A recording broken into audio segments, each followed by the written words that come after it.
बच्चों, आज हम बाण भट्ट की आत्मकथा के संदर्भ में पढ़ेंगे। बाण भट्ट की आत्मकथा के लेखक हैं डॉक्टर हजारी प्रसाद द्विवेदी। इस उपन्यास पर कई प्रकार के प्रश्न उठते हैं। कई विद्वान इसे आत्मकथा मानते हैं तो कई विद्वान इसे उपन्यास की श्रेणी में रखते हैं। आज हम पढ़ेंगे कि बाण भट्ट की आत्मकथा को आत्मकथा कहना उचित है अथवा उपन्यास। बाण भट्ट की आत्मकथा हिंदी कथा साहित्य की एक अभिनव कृति है। रसवादी लेखक आचार्य हजारी प्रसाद द्विवेदी ने इस कृति के माध्यम से एक अद्भुत शिल्प कौशल का परिचय दिया है। कथ्य और शिल्प दोनों ही दृष्टियों से प्रस्तुत रचना हिंदी कथा साहित्य में एक अभिनव प्रयोग है।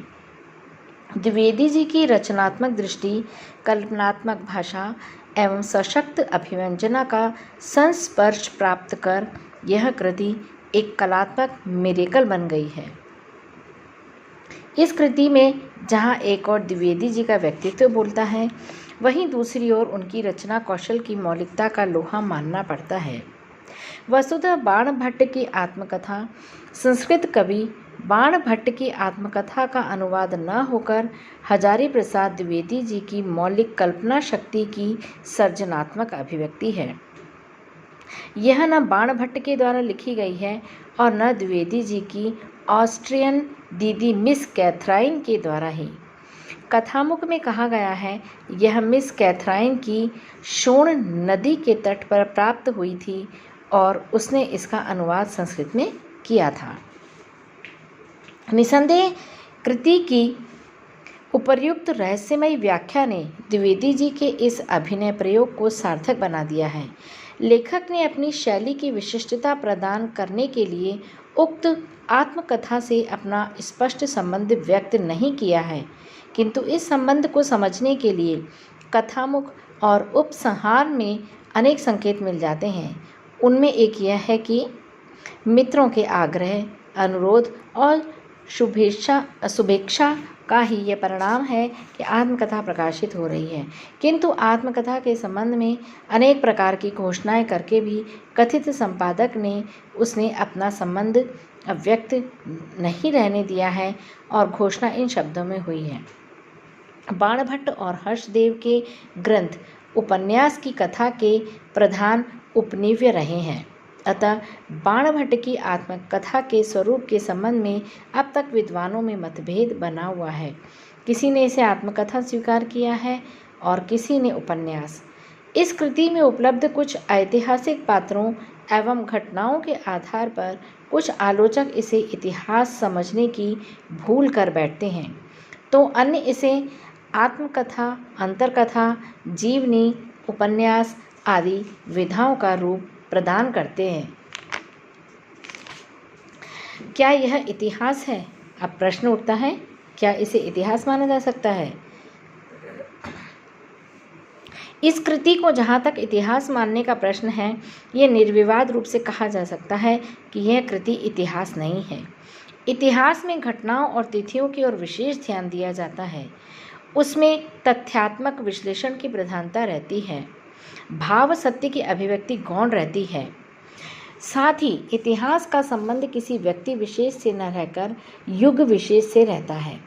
युग के परिवेश में ही व्यक्ति के क्रियाकलापों का चित्रण होता है, किंतु बाण भट्ट की आत्मकथा में प्रमुख पात्र बाण भट्ट को केंद्रीय पात्र मानकर घटना चक्र घूमता है।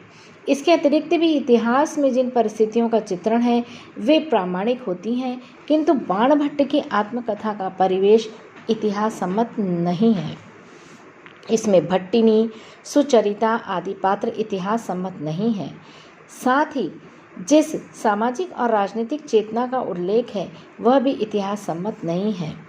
यदि इसे प्रामाणिक मान भी लें तो भावना और संवादों का रूप इसे इतिहास कहलाने से वंचित रहता है।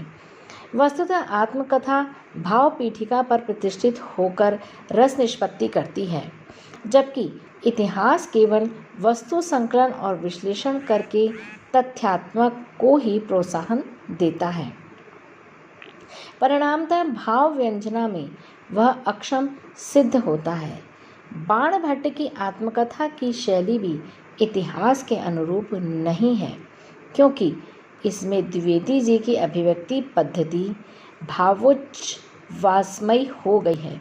अतः इस कृति में द्विवेदी जी की भाव प्रवणता छलक पड़ती है, जबकि इतिहास में भावपरक दृष्टि की अपेक्षा वस्तुपरक दृष्टि की ही प्रधानता होती है।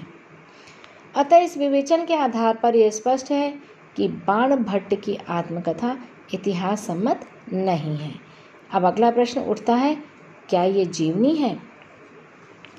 अब ये प्रश्न उठता है कि क्या बाणभट्ट की आत्मकथा जीवनी कही जा सकती है?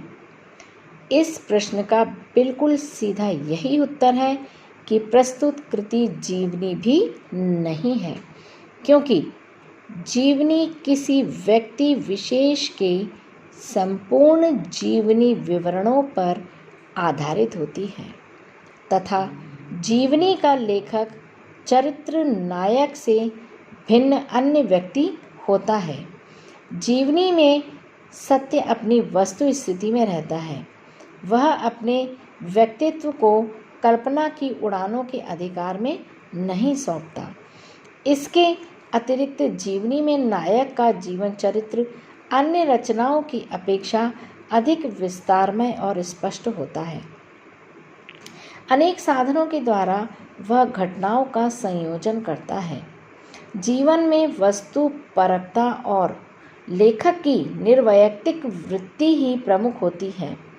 साथ ही जीवनी में चरित्र नायक के जन्म से लेकर मृत्यु पर्यंत समग्र जीवन का वर्णन होता है, किंतु बाणभट्ट की आत्मकथा इस दृष्टि से अपूर्ण है। उदाहरणार्थ इसमें निपुणिका के श्रद्धोपरांत बाणभट्ट परूपात के आदेशानुसार भट्टनी से वियोग जनित मर्मांतक पीड़ा को झेलता हुआ पुरुषपुर चला जाता है और उसकी अंतरात्मा के अतल गह्वर से करुण स्वर निकल पड़ता है। कथन देखिए, फिर क्या मिलना होगा। अतः इस विवेचन से स्पष्ट हो जाता है कि बाणभट्ट की आत्मकथा जीवनी भी नहीं है।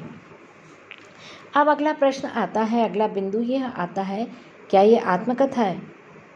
बाणभट्ट की आत्मकथा शीर्षक और शैली से आत्मकथा लगती है, क्योंकि आत्मकथा प्रथम पुरुष में लिखी जाती है तथा उसका लक्ष्य व्यक्तिगत चरित्र की सृष्टि करना होता है। स्वयं लेखक ने भी इसे आत्मकथा कहा है, जो अपूर्ण है। विश्लेषण करने पर पता चलता है प्रस्तुत कृति बाह्य दृष्टि से आत्मकथा प्रतीत होती हुई भी आत्मकथा नहीं है। इस निष्कर्ष का प्रथम कारण तो यही है कि यह स्वयं बाणभट्ट के द्वारा नहीं लिखी गई है।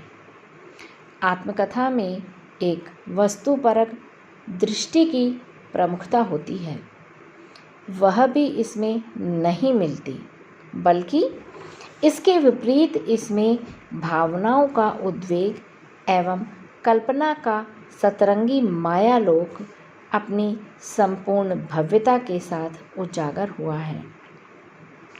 आत्मकथा में इसके लिए कोई स्थान नहीं रहता। इसमें रस योजना की भी सम्यक सृष्टि मिलती है। साथ ही विविध जीवन व्यापारों जैसे धार्मिक आचार व्यवहार, नारी महिमा की गरिमामय गाथा, सामाजिक स्तर भेद, धार्मिक मतभेद, आत्मिक प्रेम आदि बातों का सविस्तार वर्णन हुआ है, जो एक आत्मकथा की परिधि में कठिनाई से समाविष्ट किया जा सकता है। कृति के प्रारंभ में लिखा गया वाक्य, अब वो वाक्य क्या है आप ध्यान से सुनिए। अब बाणभट्ट की आत्मकथा लिख्यते, क्या लिखा है? अब बाणभट्ट की आत्मकथा लिख्यते। ये पंक्ति भी इसे आत्मकथा नहीं मानने देता है। अतः इस विवेचन से भी स्पष्ट हो जाता है कि प्रस्तुत कृति आत्मकथा भी नहीं की जा सकती है। अब देखो बच्चों, अगला प्रश्न अब आता है कि क्या इसे हम उपन्यास माने, क्योंकि अभी तक जो भी बिंदु आए थे, ना तो ये इतिहास है, ना ये जीवनी है, और ना ही ये आत्मकथा है, तो क्या ये उपन्यास है? अब अंतिम विवादास्पद प्रश्न यही रह जाता है कि इस कृति को सामान्य शैली में लिखा गया एक उपन्यास कहा जा सकता है। सामान्य दृष्टि से देखने पर इसकी संरचना अथवा गठन का ध्यान रखते हुए यह कहा जा सकता है कि प्रस्तुत कृति उपन्यास है। साहित्य के मूर्धन्य विद्वानों ने इसे उपन्यास ही माना है। जैसे मानने वाले जो विद्वान हैं, श्री नारायण अग्निहोत्री, उनका कहना है कि बाणभट्ट की आत्मकथा एक सफल ऐतिहासिक उपन्यास है। इस भांति डॉक्टर S.N. गणेशन ने भी लिखा है, बाणभट्ट की आत्मकथा शुद्ध साहित्यिक उपन्यास है। द्विवेदी जी के आलोचनात्मक ग्रंथों से उनके अपार पांडित्य को भी ध्यान से सुनिए, उनके अपार पांडित्य को भी परिचय मिलता है, और वही इसमें भी मिलता है। बाणभट्ट के काल की सामाजिक परिस्थितियों के चित्रण तथा कलात्मक अभिव्यंजना के लिए लेखक ने कादंबरी, हर्षचरित्र आदि का आलंबन किया है। यह हिंदी उपन्यास साहित्य की एक उत्कृष्ट देन है, पर इसके पथ पर चलने वाले आगे भी होंगे, यह बात संदिग्ध है। ये इनका पूरा कथन है। यद्यपि विद्वानों ने इसे उपन्यास माना है, किंतु इसे एक सामान्य शैली में लिखा गया एक सामान्य उपन्यास नहीं कहा जा सकता। डॉक्टर रमेश कुंतल मेघ ने इस कृति को आत्मकथात्मक शैली, ध्यान से सुनिए, आत्मकथात्मक शैली में लिखी गई कलात्मक जीवनी माना है। यद्यपि लेखक ने इसमें उपन्यास गठन का आभास अवश्य दिया है, किंतु स्वयं ही उपसंहार में स्वीकार किया है कि, उनका कथन देखिए, यह डायरी शैली पर लिखी गई है। घटनाएं जैसे अग्रसर होती जाती हैं, पात्र उन्हें लिपिबद्ध करता जाता है। अब हम अंत में देखेंगे कि निष्कर्ष रूप में हम देखेंगे कि यह वास्तव में क्या है। वस्तुतः देखा जाए तो प्रस्तुत कृति में ऐतिहासिक बाण के व्यक्तित्व के कुछ चारित्र सूत्रों, उसके साथ महाराजा धीराज हर्षवर्धन की सभा में गठित सम्मान प्राप्त करने वाली घटना और उसके द्वारा रची हुई हर्षचरित्र तथा कादंबरी जैसी कृतियों के आधार पर एक पूरी की पूरी अंतर्मुखी जीवनी रची गई है, जिसमें काल, इतिहास, संस्कृति सभी दैदीप्यमान हो उठे हैं। अपनी अभिनव शैली के कारण उपन्यास की परंपरागत शैली से बहुत दूर हिंदी गद्य साहित्य की एक सर्वथा अभिनव कृति है, जो अपनी कथात्मक विधा में चारुलेख विधा, पत्र विधा, भाषण विधा, ऐतिहासिक खोज, कलात्मक व्याख्यान आदि के स्वतंत्र अंशों का समावेश किए हुए हैं। अतः हम निष्कर्ष पर पहुँचते हैं कि प्रस्तुत कृति कथा तंत्र की दृष्टि से बाणभट्ट द्वारा नहीं लिखी गई है। वस्तुतः यह कृति आत्मकथात्मक शैली में लिखी गई एक व्याख्यात्मक गद्य कथा है, जो डायरी शैली से भी युक्त है।